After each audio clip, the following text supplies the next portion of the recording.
आज आपण chemical थर्मोडायनामिक्सचं next lecture करणार आहे। आज आपला सेकंड लेक्चर आहे आणि आजच्या लेक्चरमध्ये आपण टाइप्स ऑफ फंक्शन्स, त्यावरचे पीवायक्यूज, त्यानंतर थर्मोडायनामिक इक्विलिब्रियम म्हणजे काय ते बघूया आणि फायनली टाइप्स ऑफ प्रोसेसेस बघूया, थर्मोडायनामिक प्रोसेसेस। तर सर्वात आधी टाइप्स ऑफ फंक्शन पासून स्टार्ट करू। तर there are two main types of thermodynamic functions. सर्वात आधी आहे स्टेट फंक्शन आणि पाथ फंक्शन्स। तर स्टेट फंक्शन्स म्हणजे काय आणि पाथ फंक्शन्स म्हणजे काय हे लक्षात ठेवायसाठी आपण त्याच्या नावावरूनच त्याचे डेफिनेशन्स लक्षात ठेवूया। तर state function do not depend on path followed by the system. तर पाथ फॉलोड म्हणजे काय, एक कोणताही सिस्टम एका पर्टिक्युलर स्टेटमध्ये प्रेझेंट आहे, त्यावेळेस ॲट अ पर्टिक्युलर टाइम त्याचं काहीतरी प्रेशर आहे, काहीतरी व्हॉल्यूम ऑक्युपाय केला आहे आणि काहीतरी टेम्परेचरवर तो तिथे प्रेझेंट आहे। तर हे झालं त्याचं त्यावेळेचं स्टेट। या सर्व गोष्टींनी आपण त्या पर्टिक्युलर टाइमवर त्या सिस्टमला डिफाइन केलं। आता तो सिस्टम काही वेळानंतर त्याचं pressure, volume, temperature, internal energy change करत आहे, पण चेंज करायसाठी त्यांनी कोणती प्रोसेस यूज केली किंवा कोणती टेक्निक यूज केली, त्या प्रोसेसला, त्या टेक्निकला आपण इथे म्हणतो path followed by the system, path म्हणतो आपण त्याला। तर असे फंक्शन्स जे पाथ फॉलोड बाय द सिस्टमवर डिपेंड करणार नाही, अशा फंक्शन्सला आपण स्टेट फंक्शन्स म्हणूया। For example pressure, volume, temperature, परत इंटरनल एनर्जी। आपण आता समोर शिकूया इंटरनल एनर्जी म्हणजे काय। तर इंटरनल एनर्जी पण एक स्टेट फंक्शन आहे। Next path functions. तर नावावरूनच लक्षात येते की path functions are the functions which depend on path followed by the system. असे फंक्शन्स जे सिस्टम कोणत्या पाथने चेंजेस करत आहे, त्याच्यामध्ये येणारे चेंजेस कुठल्या प्रोसेसनी होत आहे किंवा कोणत्या टेक्निकनी प्रोसेस चेंजेस होत आहे त्यावर डिपेंड करेल, अशा फंक्शन्सला आपण पाथ फंक्शन्स म्हणतो। For example work and heat. तर हे जे आहे पाथ फंक्शन्सचे दोनच एक्झाम्पल्स आहेत, वर्क आणि हीट असे दोन फंक्शन्स आहेत जे पाथ फंक्शन्स आहेत, आणि याच्या व्यतिरिक्त बाकी काही फंक्शन्स असले तर त्याला आपण स्टेट फंक्शन्समध्ये काउंट करतो। असेच हे एक टेक्निक आहे लक्षात ठेवायची की वर्क आणि हीटच्या व्यतिरिक्त सर्व स्टेट फंक्शन्स, कारण यावर डायरेक्ट क्वेश्चन्स सीईटी मध्ये येतात की which of the following is a path function, which of the following is not a path function. तर हे सर्व इझी आहेत जर आपण असं लक्षात ठेवलं की वर्क आणि हीट फक्त पाथ फंक्शन्स आहेत आणि बाकी सर्व ऑप्शनमध्ये असणारे स्टेट फंक्शन्स आहेत। तर असाच एक क्वेश्चन आपण बघूया, which from the following thermodynamic property is a path function. आता आपल्याकडे चार ऑप्शन्स आहेत आणि यातला पाथ फंक्शन कोणता आहे तो आपल्याला ओळखायचा आहे। आता रिसेंटली 2023 मध्ये आलेला क्वेश्चन आहे। तर इंटरनल एनर्जी, वर्क, एंट्रॉपी, एन्थॅल्पी। आपल्याला माहिती आहे पाथ फंक्शन्स कोणते असतात, फक्त वर्क आणि हीट। तर वर्क ऑप्शन मध्ये प्रेझेंट आहे, याचा अर्थ ऑप्शन बी आपला आन्सर आहे। Next change in internal energy of the system depends upon. आता चेंज इन इंटरनल एनर्जी, एका सिस्टमची इंटरनल एनर्जी चेंज होत आहे ते कशावर डिपेंड करेल। तर इंटरनल एनर्जी सर्वात पहिले लक्षात घ्या की एक स्टेट फंक्शन आहे। स्टेट फंक्शन आहे तर ते सिस्टमच्या स्टेटवर डिपेंड करायला पाहिजे, पाथ फॉलोड बाय द सिस्टमवर डिपेंड नाही करणार। तर आपण एक वेळा ऑप्शन्स बघूया। ऑप्शन ए आहे initial and final states of the system, B आहे path followed by the system, total energy of the final state only, आणि number of steps involved in the system. आपल्याला ऑप्शन सी आणि option D तर लक्षात नाही येत आहे, कारण ऑब्विसली आपल्याला दोन टाइप्स ऑफ फंक्शन्स आपण बघितले आतापर्यंत, स्टेट फंक्शन आणि पाथ फंक्शन्स। त्यातलं इंटरनल एनर्जी आपल्याला माहिती आहे की स्टेट फंक्शन आहे जो स्टेट्स ऑफ द सिस्टमवर डिपेंड करायला पाहिजे, पाथ फॉलोडवर डिपेंड नाही करायला पाहिजे। तर ऑप्शन ए आणि बी वरूनच आपण करेक्ट चूज करू शकतो। पहिला ऑप्शन म्हणते की इनिशियल आणि फायनल स्टेटवर डिपेंड करेल, दुसरा ऑप्शन म्हणते की पाथ फॉलोड बाय द सिस्टमवर डिपेंड करेल। तर ड्यू टू स्टेट फंक्शन आपण ऑप्शन ए ला करेक्ट घेऊन चालूया, आणि ऑप्शन ए त्याचं करेक्ट आन्सर आहे, कारण इनिशियल आणि फायनल स्टेट्स ऑफ द सिस्टमवर इंटरनल एनर्जी डिपेंड करेल because it is a state function.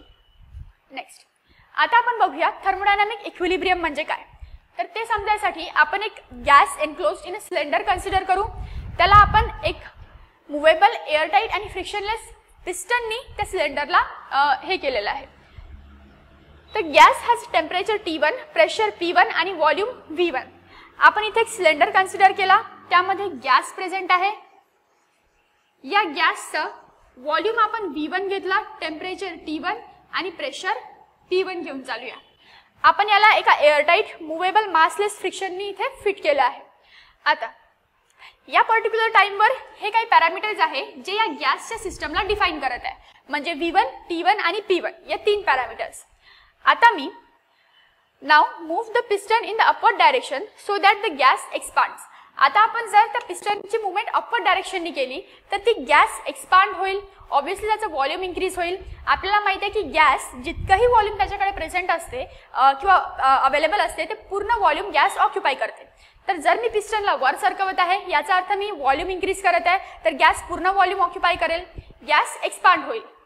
It passes through the states for which pressure, volume and temperature are not specified and vary continuously during the movement of piston. जेव्हा piston एका ठिकाणी stable होती तेव्हा माझ्याकडे pressure, temperature आणि volume होता P1, T1 आणि V1. आता मी पिस्टनची मुवमेंट कंटिन्युअसली अपवर्ड करत आहे, गॅस एक्सपांड होत आहे कंटिन्युअसली. तर आता या प्रोसेसमध्ये त्याचं जे प्रेशर, व्हॉल्यूम, टेम्परेचर आहे ते फिक्स नाही आहे, कंटिन्युअसली व्हॅरी करत आहे. तर अशा वेळेस आपण म्हणू शकतो की gas is in non equilibrium state. जेव्हा गॅसचे हे पॅरामीटर्स प्रेशर, व्हॉल्यूम, टेम्परेचर जे त्याची स्टेट डिफाईन करत होते ते कंटिन्युअसली चेंज होत आहे, अशा वेळेस गॅस नॉन इक्विलिब्रियम स्टेटमध्ये आहे. हे त्याचं एक्झाम्पल झालं. आता stop the movement of piston. आपण त्याचा अपवर्ड मुवमेंट करत होतो, आता आपण त्याची मुवमेंट थांबवली, पिस्टनची मुवमेंट स्टॉप केली. इथे आपण म्हणूया की stage, it is that stage at which pressure and volume of the gas are P2 and V2 and म्हणजे याचं प्रेशर P2 आहे आणि व्हॉल्यूम यावेळेस V2 आहे, पण टेम्परेचर तोच आहे, दॅट इज T1. त्याचं टेम्परेचर कॉन्स्टंट राहिला, फक्त त्याचं प्रेशर आणि व्हॉल्यूम चेंज झाला. ऑब्वियसली कारण टेम्परेचर डिपेंड करत आहे ॲटमॉस्फिअरवर, ॲटमॉस्फिअरचं टेम्परेचर आपण कॉन्स्टंट ठेवलं आहे, तर त्याचं पिस्टनचं मुवमेंट झाल्यानंतरही टेम्परेचर T1च राहील. पण गॅसचा जो प्रेशर आहे तो आता P2 झाला आणि व्हॉल्यूम इन्क्रीज झाल्यामुळे त्याचं व्हॉल्यूम पण आता चेंज झाला आणि तो झाला V2. तर the state functions are constant since the piston is motionless. जेव्हा जेव्हा आपण पिस्टनला मोशनलेस केलं किंवा पिस्टनला एका ठिकाणी फिक्स केलं याचा अर्थ, तेव्हा तेव्हा आपल्याला स्टेट फंक्शन्स म्हणजे प्रेशर, व्हॉल्यूम, टेम्परेचर हे पण फिक्स अमाऊंटमध्ये मिळाले. जेव्हा आपण पिस्टनची मोशन करत होतो तेव्हा हे तिन्ही गोष्टी, तिन्ही पॅरामीटर्स कंटिन्युअसली चेंज होत होते. तर द गॅस इज इन अनादर इक्विलिब्रियम स्टेट. आपण असं म्हणू शकतो की सर्वात आधी जेव्हा पिस्टन आपण जस्ट फिक्स केली होती तेव्हा P1, T1 आणि V1 हे कॉन्स्टंट पॅरामीटर्स होते, स्टेट फंक्शन्स. त्यावेळेस आपण म्हटलं की गॅस एक इक्विलिब्रियम स्टेटमध्ये आहे. त्यानंतर जेव्हा आपण पिस्टनची मोशन केली, कंटिन्युअस मोशन केल्यामुळे प्रेशर, व्हॉल्यूम, टेम्परेचर तिन्ही पॅरामीटर्स कंटिन्युअसली चेंज झाले, त्यावेळेस गॅस नॉन इक्विलिब्रियम स्टेटमध्ये होती. पण आता परत आपण पिस्टनची मोशन थांबवली, गॅसनी त्याचं प्रेशर आणि व्हॉल्यूम चेंज केलं, पण टेम्परेचर जितकंच तितकंच राहिलं.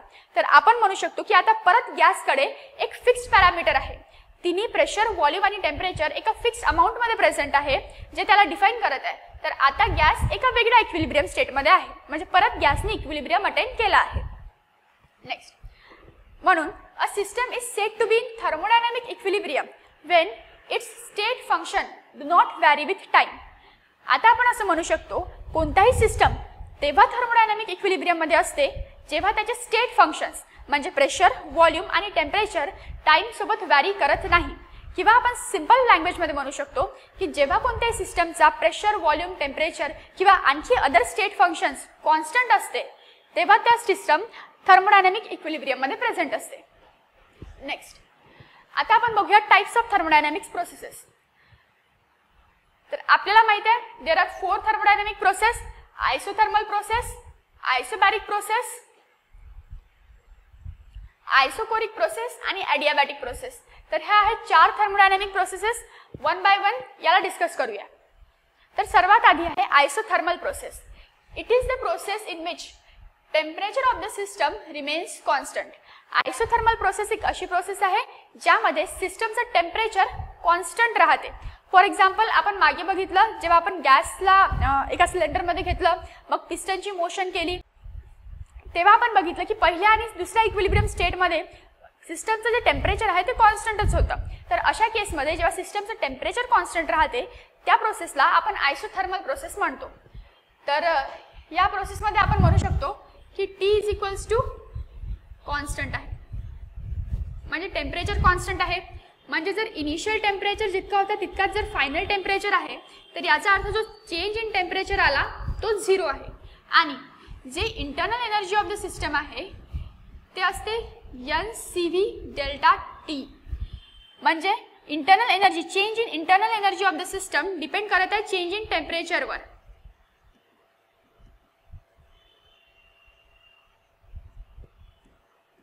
चेंज इन इंटरनल एनर्जी जर चेंज इन टेम्परेचरवर डिपेंड करत आहे तर आपण म्हणू शकतो की आयसोथर्मल प्रोसेसच्या केसमध्ये चेंज इन इंटरनल एनर्जी पण 0 राहणार आहे, कारण टेम्परेचरमध्ये चेंज आला नाही आहे. जर डेल्टा टी 0 झाला तर डेल्टा यू पण 0 होईल. Next, isobaric process. In isobaric process pressure remains constant. आयसोथर्मलमध्ये टेम्परेचर कॉन्स्टंट राहते, आयसोबॅरिकमध्ये प्रेशर कॉन्स्टंट राहते. तर आपण म्हणू शकतो की P is equals to constant initial pressure आणि फायनल प्रेशर सेम राहील, म्हणून change in pressure is equals to 0. Next, isochoric process. It is a process during which volume of the system remains constant during the transformation. Volume of the system remains constant during the transformation. Isothermal मध्ये temperature constant होता, isobaric मध्ये pressure आणि isochoric मध्ये volume of the system constant राहील. तर reaction carried out in a closed container is isochoric. आता ज्या reactions का क्लोज कंटेनर मध्ये होत आहे, म्हणजे त्याच्यातून जर सपोज आपण लिक्विड घेतलं ॲज अ सिस्टम, आपण त्याला हीट करत आहे, पण जर ते क्लोज्ड आहे तर ते लिक्विडचे वेपर्स कंटेनरच्या बाहेर जाणार नाही, म्हणजे जितकं त्याचं व्हॉल्यूम आहे तितकंच व्हॉल्यूम मेंटेन राहील. तर नॉर्मली जे रिएक्शन्स क्लोज कंटेनरमध्ये होतात त्या आयसोकोरिक असतात आणि आयसोकोरिक प्रोसेसमध्ये volume of the system constant राहते. तर आपण असं म्हणू शकतो की V इज कॉन्स्टंट आणि म्हणून change in volume will be 0. Next आहे ॲडियाबॅटिक प्रोसेस. तर ॲडियाबॅटिक प्रोसेसमध्ये जे heat exchange by the system असते ते 0 असते, म्हणजे process in which there is no exchange of heat between system and the surrounding is called as adiabatic process. म्हणजे अशी प्रोसेस ज्यामध्ये सिस्टम आणि सराउंडिंगच्या मध्ये हीटचं एक्सचेंज होत नाही, heat from inside to outside पण नाही आणि आउटसाइड टू इनसाइड पण नाही, अशा सिस्टमला अशा प्रोसेसला आपण ॲडियाबॅटिक प्रोसेस म्हणतो. त्यामध्ये हीट म्हणजे Q इज इक्वल्स टू 0 राहणार आहे. तर in adiabatic process system is completely insulated from the surrounding. आता जे सराउंडिंग आहे त्यापासून सिस्टम कम्प्लिटली इन्सुलेटेड असते, म्हणजे आउटसाइड जे हीट एनर्जी प्रेझेंट आहे ते आत ट्रान्समिट नाही झाली पाहिजे आणि आतमधली बाहेर ट्रान्समिट नाही झाली पाहिजे, त्यामुळे इन्सुलेटेड असते. नेक्स्ट, फॉर एक्सोथर्मिक प्रोसेस, जर एडियाबॅटिक एक्सोथर्मिक प्रोसेस होत असेल तर हीट इज रिलीज्ड. आपल्याला माहिती आहे एक्सोथर्मिक प्रोसेसमध्ये हीट रिलीज होते आणि it rises temperature of the system. If the process is endothermic, adiabatic प्रोसेसच आहे पण एंडोथर्मिक होत आहे, तर या केसमध्ये हीट गेन होईल, म्हणजे हीट गेन करायचं काम करेल. या केसमध्ये टेम्परेचर फॉल होत आहे. Next, this results in either increase or decrease of the internal energy. आता आयदर एडियाबॅटिक एक एक्सोथर्मिक प्रोसेस असू शकते किंवा एंडोथर्मिक प्रोसेस असू शकते. तर एक्सोथर्मिक प्रोसेसमध्ये टेम्परेचर राइज होता है, एंडोथर्मिक प्रोसेसच्या केसमध्ये टेम्परेचर फॉल होता है. तर या केसमध्ये काय होत आहे की इंक्रीज आणि डिक्रीज होत आहे इंटरनल एनर्जीमध्ये पण, म्हणजे इंटरनल एनर्जीचा पण चेंज इथे होत आहे. नेक्स्ट आहे रिव्हर्सिबल प्रोसेस. तर रिव्हर्सिबल प्रोसेस म्हणजे काय ते एक वेळा आपण एक गॅस पिस्टनच्या एक्झाम्पलनी समजून घेऊया. Consider a gas enclosed in a cylinder fitted with movable piston. Let the external pressure be P external on the outer surface of the piston be set equal to pressure of the P of the gas. तर इथे आपण बघूया, हा एक external pressure आहे, याला मी म्हटलं P external, आणि हा गॅस मॉलिक्युल्सनी अप्लाय केलेला इंटरनल प्रेशर आहे, याला मी म्हटलं P. तर आता आपण या केसमध्ये पहिली सिच्युएशन अशी घेतली जेव्हा internal pressure applied by the gas molecules P equal राहील external pressure applied by the atmosphere on the piston P एक्सटर्नलच्या, म्हणजे हे दोन्ही प्रेशर एक्सटर्नल प्रेशर आणि इंटरनल प्रेशर इक्वल आहे. ही झाली आपली पहिली situation. Next, neither expansion or compression of the gas occurs, a system is then said to be in mechanical equilibrium with the surrounding. आता या केसमध्ये जेव्हा बाहेरचं आणि आतमधलं प्रेशर इक्वल आहे तर पिस्टनची मुवमेंटच होणार नाही, पिस्टन एका ठिकाणी फिक्स राहील. याचा अर्थ गॅसचं कंप्रेशन पण नाही होत आहे किंवा गॅसचं एक्सपान्शन पण नाही होत आहे, आणि अशा केसला आपण म्हणतो की गॅस मेकॅनिकल इक्विलिब्रियम मध्ये आहे सराउंडिंग सोबत. Next, consider P external is reduced by an infinitesimal amount. आता जो एक्सटर्नल प्रेशर आहे हा एक्सटर्नल प्रेशर आहे P एक्सटर्नल आणि इंटरनल प्रेशर आहे P. आता जर मी एक्सटर्नल प्रेशर म्हणजे P एक्सटर्नलला थोडं इन्फायनाइटसिमल अमाऊंट म्हणजे खूप कमी डिफरन्सनी टी पेक्षा कमी केलं तर आपण म्हणू शकतो की हा वरचा अप्लाय होणारा प्रेशर थोडासा कमी असल्यामुळे पिस्टनची मुवमेंट अपवर्ड होईल. खालचा प्रेशर त्याला अपवर्ड पुश करायचा प्रयत्न करेल आणि पिस्टन पर त्याच्या वरून लागणारा प्रेशर थोडा कमी असल्यामुळे तो अपवर्ड मोशन होऊ देईल म्हणजे पिस्टन वरी सरकेल. Now the P external is infinitesimally smaller than P. The piston moves out slowly, allowing the gas to expand. जर पिस्टन वर सरकले किंवा पिस्टनचं जर अपवर्ड मोशन झालं तर आपण म्हणू शकतो की गॅस एक्सपांड झाली. नेक्स्ट केस आपण घेऊया. If P external is slightly increased so that it become infinitesimally greater than P. आता थर्ड केस मध्ये आपण P external ला infinitesimally greater केलं म्हणजे वाढवलं तर P external आता मोठा आहे आणि P छोटा आहे तर याचा अर्थ पिस्टनची मुवमेंट डाउनवर्ड व्हायला पाहिजे. थर्ड केस मध्ये आपण घेतला आहे P external is infinitesimally greater than P म्हणजे पिस्टनची मुवमेंट डाउनवर्ड व्हायला पाहिजे आणि गॅस कंप्रेस व्हायला पाहिजे. तर for the system in mechanical equilibrium with its surrounding, infinitesimal change may cause the process to occur in the reverse direction. आता अशा केस मध्ये पहिले आपण कन्सिडर केलं होतं की सिस्टम सराउंडिंग सोबत मेकॅनिकल इक्विलिब्रियम मध्ये आहे. मग दोन्ही फोर्सेस आपण इन्फायनाइटसिमली चेंज केले. पहिल्यांदा आपण P एक्सटर्नलला थोडं कमी केलं तर एक इथे चेंज झाला आणि पिस्टनची मोशन अपवर्ड व्हायला लागली. नेक्स्ट केस मध्ये आपण P एक्सटर्नलला इन्फायनाइटसिमली वाढवलं म्हणजे परत एक चेंज आला आणि पिस्टनची जे अपवर्ड मोशन होत होती ती आता डाउनवर्ड व्हायला लागली म्हणजे सिस्टमला मेकॅनिकल इक्विलिब्रियम पासून चेंज करायसाठी आपण इन्फायनाइटसिमल चेंज करू शकतो आणि ते इन्फायनाइटसिमल चेंजेस पूर्ण प्रोसेस रिव्हर्स डायरेक्शननी करते म्हणजे त्या प्रोसेसची डायरेक्शन रिव्हर्स करू शकते. तर हा एक बेसिक आउटलाईन झाला रिव्हर्सिबल प्रोसेसचा. यानंतर आपण त्याची प्रॉपर डेफिनेशन बघू आणि त्यावरून याला समजून घेऊया. A process conducted in such a way so that every stage the driving force due to pressure P is infinitesimally greater than the opposing force. इतकं डेफिनेशन बघू पहिले. The process conducted in such a way so that at every stage the driving force म्हणजे P आहे due to pressure P. P मुळे जो force generate झाला हा pressure P into area of the piston केल्यानंतर जो इथे फोर्स एक्झर्ट होईल त्याला आपण ड्रायव्हिंग फोर्स म्हटलं. तर हा driving force due to pressure P इथे आपण घेतला is infinitesimally greater than the opposing force due to external pressure. आता वरून जो एक्सटर्नल प्रेशर लागत आहे आपण आता external pressure into area of the piston केला तर आपल्याला एक्सटर्नल फोर्स मिळेल. तर याला मी म्हणतो एक्सटर्नल फोर्स. तर इथे जो पहिला क्लॉज आहे तो म्हणत आहे की ड्रायव्हिंग फोर्स एक्सटर्नल फोर्स पेक्षा एकदम इन्फायनाइटसिमल अमाउंटनी ग्रेटर आहे म्हणजे ड्रायव्हिंग फोर्स जो आहे तो एक्सटर्नल फोर्स पेक्षा इन्फायनाइटसिमली ग्रेटर आहे म्हणजे जास्त आहे. And which can be reversed by a slight change of opposing force is called as reversible process. म्हणजे अशी प्रोसेस ज्यामध्ये ड्रायव्हिंग फोर्स जो इंटरनल प्रेशर P नी तयार झालेला आहे तो एक्सटर्नल फोर्स जो एक्सटर्नल प्रेशरनी तयार झालेला आहे त्याच्यापेक्षा इन्फायनाइटसिमली ग्रेटर आहे आणि त्यामुळे काय होईल एक्सपान्शन ऑफ द गॅस होईल. पण याच प्रोसेस मध्ये जर आपण एक्सटर्नल फोर्स मध्ये थोडासा चेंज केला म्हणजे एकदम स्लाइट चेंज केला आणि एक्सटर्नल फोर्स एकदम इन्फायनाइटसिमल अमाउंटनी वाढवला तर हीच जी प्रोसेस अपवर्ड डायरेक्शननी होऊ शकत होती त्याला आपण रिव्हर्स करू शकतो. म्हणजे एक अशी प्रोसेस जी एका पर्टिक्युलर डायरेक्शननी फॉरवर्ड होत आहे म्हणजे वाढत आहे त्यात आपण एक इन्फायनाइटसिमल चेंज करून त्या प्रोसेसची डायरेक्शन रिव्हर्स करू शकतो. अशा प्रोसेसला आपण रिव्हर्सिबल प्रोसेस म्हटलं. नेक्स्ट तर फीचर्स आपण रिव्हर्सिबल प्रोसेसचे बघूया. हे फीचर्स खूप इम्पॉर्टंट आहे. यामध्ये बोर्ड्सवर पण क्वेश्चन्स येऊ शकते.